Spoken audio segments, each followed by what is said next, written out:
এই যে খায়া খায়া রিভিউ দিবি, খায়া খায়া যদি ভালো ভালো রিভিউ না দেস পরে বুঝিস। ভালো হলে ভালো দিব। নলি লবণ হয় নাই? না, এত লবণ খায়? তোমার লবণ আমরা খেতে গেলে একটা বিষ মনে হবে। আচ্ছা কেমন হয়েছে? আচ্ছা কেমন হয়েছে? লবণ নিয়া উইথ সল্ট কেমন হয়েছে আমার রান্না?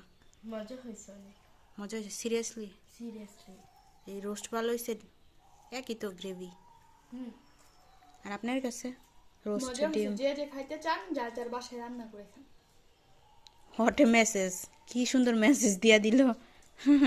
ঠিকই তো, কেউ তার কেউ রান্না করে খাওয়াইতে পারবো না। যে যে যে মজার মজার এই যে রোস্টের মতো রেজালা খাইতে চান সে সে রান্না করে খান।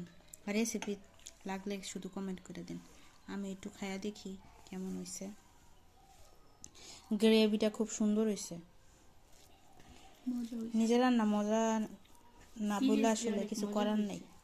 বিসমিল্লাহ, কারণ কেউ রান্না করে খাওয়াইবো না। বিসমিল্লাহ। ভালো হয়েছে, খারাপ না।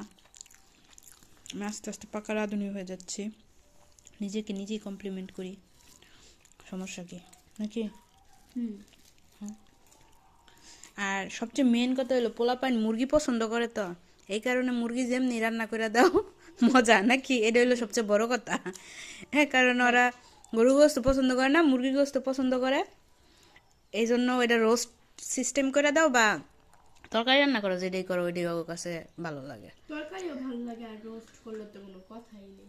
কিন্তু সবচেয়ে ভালো লাগে মানে আমার আমার পিছু পাচ্ছু হইলে গিয়ে পছন্দ করে এটা, মানে ওই ঝাল লাগে না, মিষ্টি মিষ্টি হালকা লাগে এই কারণে। আচ্ছা আমরা খাওয়া দাওয়া করি, শুক্রবার স্পেশাল খাবার আজকে আমাদের এটাই। কে কী খাইছেন জানায়েন। আল্লাহ হাফেজ। এখন একটু খাই মন বই আর কি, সব কিছু নিয়ে এক পাতিলা বইছি নিজেরা নিজেরা, তো এই কারণে। আল্লাহ হাফেজ।